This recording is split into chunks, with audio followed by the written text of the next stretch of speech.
अस्सलाम वालेकुम एवरीवन, मेज़बान खलील रहमान और मेरे साथ हैं इसाक भाई। इसाक भाई, आज अपने क्लाइंट्स को हम अपडेट करेंगे अपनी जो करंट साइट है 5 मरला की जौहर ब्लॉक में 79/42 और कंस्ट्रक्शन चल रही है माशाल्लाह से। आलमोस्ट हमारी जो चुनाइयाँ वो फर्स्ट लैंटर की तरफ जा रही हैं।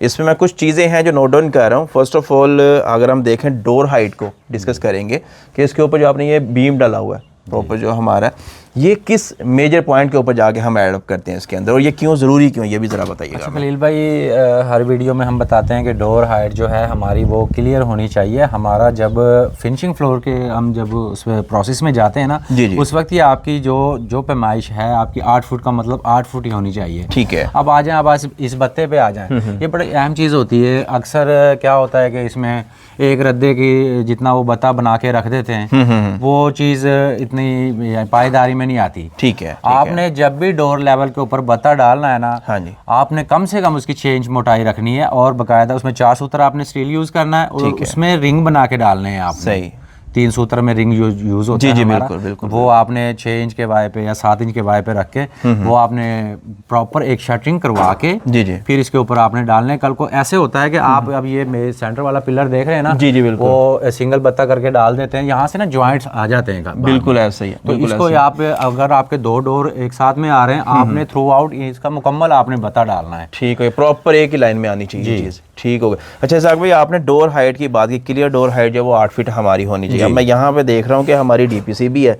जी, तो ये जो हमारी डोर हाइट है वो इस डीपीसी लेवल से ऊपर आएगी क्लियर, या फिर इसके नीचे जाएगी?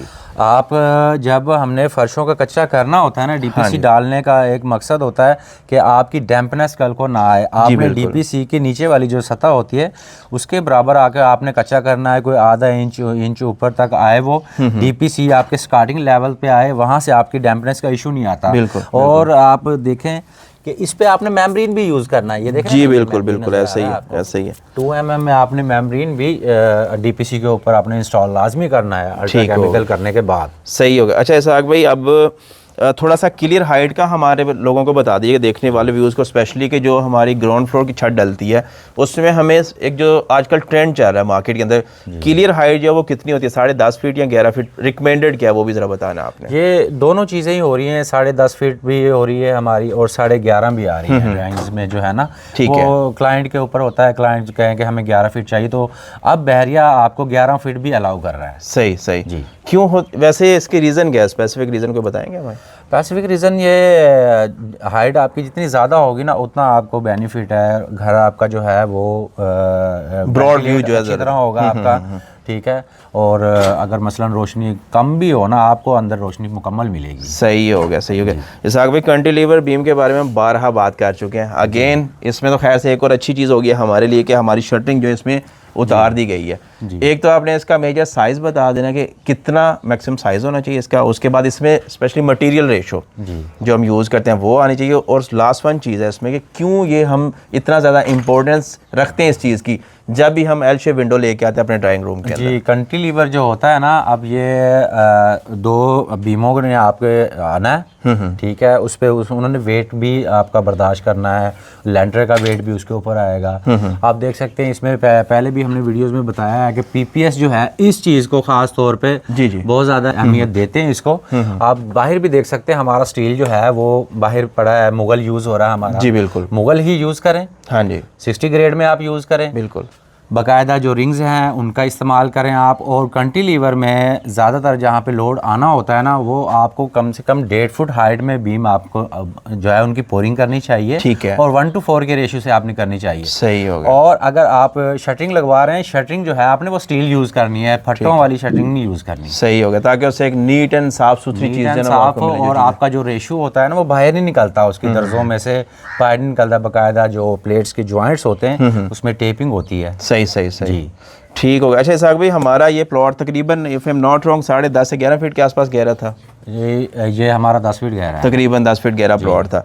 अब इस पे हमारी जो है ना ग्राउंड फ्लोर की शटरिंग आनी है जी। ठीक है, तो उसमें आया कि हमें कंपैक्शन बिफोर शटरिंग करवानी चाहिए, और क्यों करवानी चाहिए, ज़रूरी क्यों, ये चीज़ लाजमी बताइएगा। ये बहुत अहम चीज़ है कि जब आपके प्लॉट की गहराई ज़्यादा है, फाउंडेशनों में आपने अब लेयर बाई लेयर आपने घसू डाल लिया, नीचे से कंपैक्ट कर लिया। जी बिल्कुल, अब बिल्कुल ऐसे ही है। आप आगे हैं शटरिंग लेवल के हिसाब से आप देखे जाए ना, तो ज़मीन कहीं से मसलन आपकी जो है कंपैक्ट नहीं हुई, अगर जी बिल्कुल, आपने वली वगैरह टेक लगानी है, आपने शटरिंग जो ऊपर से लेंटर का जोर आना है ना, जी जी, तो इसने बैठ जाना है। इसको कंपैक्ट करवाना बहुत ज़रूरी है। सही हो गया। इसको आप कंपैक्टर से इसको अच्छी तरह पानी लगा के और इसको कंपैक्ट करवाएं आप। सही। अच्छा, मेरे ना ज़हन में क्वेश्चन आ गया, एक व्यूवर थे हमारे, उन्होंने मैसेज किया हुआ था कि जी आया कि हमें हर लेयर के ऊपर इसको कंपैक्ट करवाना चाहिए, जो गस्सम डलवाते हैं अपने घर के अंदर, या फिर एक ही दफ़ा इसको करवाएं, डंप करवाएं, उसके बाद फिर उसको कंपैक्ट करें? कंपैक्ट करने का मतलब ही ये होता है लेयर बाय लेयर आप उसको कंपैक्ट करके फिर आपने फिल करवाना है। सही हो गया, सही, ये नहीं आपने मिट्टी डाली जा रहे हैं और एंड पे आके आप कंपैक्ट कर रहे हैं, सही हो ऐसा नहीं है। लेयर बाय लेयर उसको कंपैक्ट करें। मीन्स कि जब हमने इस पे प्लिंथ बनाया था, प्लिंथ के ड्यूरिंग जो हमारी वो हुई थी मुकम्मल, उसके उस टाइम पे भी हमने इसको कंपैक्ट किया था जी। फिर उसके बाद जो नेक्स्ट लेयर हमारी है उस पे भी हम कंपैक्ट करेंगे उसे, जब porch level, final floor level पे, सॉरी जी, फाइनल फ्लोर पे करेंगे। इस वक्त जो हम कर रहे हैं वो शटरिंग के लिए हम कर रहे हैं, जी, जी। क्योंकि हमारी जो टेकें वगैरह होती है ना वो बैठे ना। ठीक हो गया। इसाक भाई, कोई और ऐसी चीज़ जो आपको लगता है कि यार ड्यूरिंग चुनाई जो है घर की हमें ख़ास ध्यान में रखनी चाहिए? जी, आपने जब भी इसका जो मसाला वगैरह बनाते हैं ना, उसकी मिक्सिंग अच्छी होनी चाहिए आपकी। ठीक है।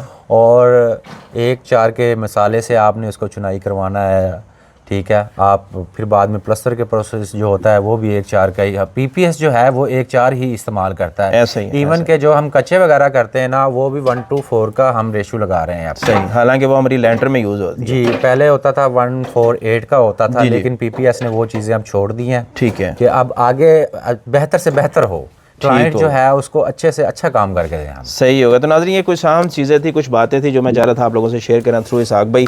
होप्स हो कि ये वीडियो आपके लिए इन्फॉर्मेटिव रहेगी। मज़ीद इस तरह की और भी इन्फॉर्मेटिव वीडियोस आती रहेंगी, लेकिन उसके लिए आपने हमें फॉलो कर लेना। कोई क्वेश्चन, क्यूरी, सवाल हो, नंबर ऑन स्क्रीन है, एनी टाइम आप कॉन्टैक्ट कर सकते हैं। टाइम देने का शुक्रिया, थैंक यू सो मच।